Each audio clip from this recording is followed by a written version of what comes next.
मी या कार्यक्रमाचा अध्यक्ष, परंतु गावकरी या नात्यानं मी थोडक्यात आपलं स्वागत करतो. त्यावेळेस भाऊ नव्हते, वानखडे भाऊ, जेव्हा तुम्ही हे शब्द उच्चारले, स्वागतास तुमच्या शब्द हा गुलाम आहे. ऐका मित्र, जेवण नंतर होईल. स्वागतास तुमच्या शब्द हा गुलाम आहे, मान्यवर हो तुम्हाला आज माझा दर्शनापुढे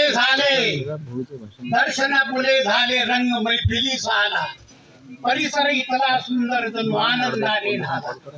तहानलेल्या धरतीवर जसे मेघ जाती बरसोनी, आगमनाने तुमच्या मन गेले तसे हरपून. दतावेली सजल्या जणू शृंगाराने नटल्या, स्वागताच उभ्या त्या मग रूपराने वाटल्या.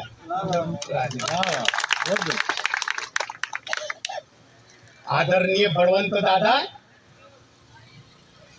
लोकसभेच्या निवडणुकीच्या पूर्वीच मी तुम्हाला येवले बापूच्या दरबारामध्ये आशीर्वाद देताना म्हटलं होतं, आमदार तुम्ही, निवडणूक व्हायचीच होती, आमदार तुम्ही, इमानदार तुम्ही, जनतेचा आशीर्वाद तुम्हाला सांगा तो कशाची कमी. अहो भाऊ, पुन्हा खेळू आपण, किंवा ही खेळू आपण लोकसभेची रमी. अहो आजच निवडून आला त्याची देतो हमी. आणि आदरणीय गजानन भाऊच्या बाबतीत सुद्धा मी बोललो होतो. काय बोललो होतो? गजानन भाऊ, तुम्ही गजानन नव्हे, सिंहाचा छावा. गजानन भाऊ, तुम्ही गजानन नव्हे, सिंहाचा छावा. जिकडे तिकडे बस तुमचीच वाहवा. तुम्ही आमदार व्हावे ही जनतेची इच्छा, आणि सारा मतदारसंघ सांगून राहिला कानून विचार, कानून विचार, कानून विचार. लाडक्या बहिणींनी सुद्धा तुम्हाला मतदान केलं भाऊ. जिंदगी का नया मोड मुबारक हो तुम्हें, जिंदगी का नया मोड मुबारक हो तुम्हें, तुम्हारे जीवन में लाखों फूल खिले. हम भी कितने खुश नसीब कि हमें आप जैसे आमदार और खासदार मिले. फूलों में फूलो तुम, फूलों में फूलो तुम, झूलों में झूलो तुम, सिर्फ इतनी तमन्ना है हमको ना भूलो तुम. आणि नक्कीच बोलणार नाही. आजकालचे नेते पहा कशा, थोडक्यात घेतो आजकालचे नेते कशा, काम करणारे नेते नाही, फार उणीव झालेले त्यांची. नेते कसे आहेत? अंगावर खादी घालायला, नोटांची गादी लोळायला, भरपूर चमचे पाळायला, जनताला मिवाळायला.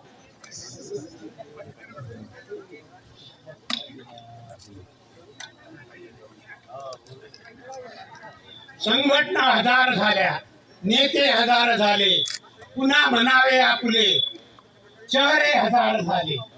राहिला नाही कोणी जो गरीबास जाणे, स्वार्थ्यांनी जिथं तिथं थाटली नवी दुकाने. स्वप्ने तू पाहिलेली, माझ्या बापूला म्हणतो मी, स्वप्ने तू पाहिलेली पूर्ण झाली तर का रे, आणि बापू तुझ्या मताची माणसं नेली तर का. बापूच्या मताची माणसं फार कमी राहिलेली आहेत. जनतेची काम करणारी माणसं, लीडर मंडळी फार कमी राहिले. अनेक प्रश्न देशासमोर आहेत, त्या प्रश्नांची उत्तर मी तुमच्या समोर करणार नाही. पण निश्चितपणे मी शेतकऱ्यांच्या प्रश्नाबद्दल एक दोन ओळीमध्ये बोलेल. काय शेतकऱ्यांची परिस्थिती झाली हो, त्याच्या मालाला भाव नाही, त्याला कोणीची किंमत नाही. शेवटी तो शेतकरी काय म्हणतो, बाळकृष्ण दादा, तो शेतकरी काय म्हणतो, मैंने कुदरत से ज्यादा हुकूमत को सहा है, मैंने कुदरत से ज्यादा हुकूमत को सहा है. ये किसान बाढ़ में कम आंसुओं में ज्यादा बहा है. मैं उगाता हूँ कपास तो दुनिया कपड़े पहनती है, आखिर मेरी लाश क्यों एक कफन के लिए करूं. गजानन भाऊ, तुमच्याबद्दल बोलत असताना खूप मला आनंद वाटतो. हा मिलन सोहळा तुम्ही या ठिकाणी आयोजित केला. मी परवाच्या दिवशी मित्र हो गजानन भाऊच्या घरी गेलो होतो. संक्रांतीच्या दिवशी गेलो. पहिल्यांदाच त्यांना म्हटलं की अहो हा संक्रांतीचा सण आहे, जरा नाव सांगा. अरे म्हणे गुरुजी नाव काय विचारता, नावात काय विषात आणि हेमलता 24 तास माझ्या खिशात.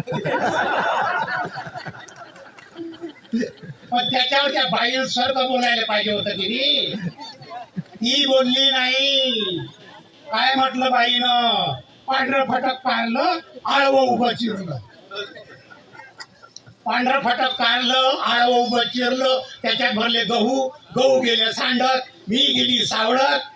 गजाननरावचा स्वभाव म्हणजे मला नाही आवडत. माझ्या ठिकाणी हिंदू आणि मुस्लिम या दोघांच्या एकतेचं दर्शन दिसते आहे. आपण त्या लोकांवरती विनाकारण जाती धर्माच्या नावावरती राजकारणाकरता विनाकारण टीका करतो असं नाही.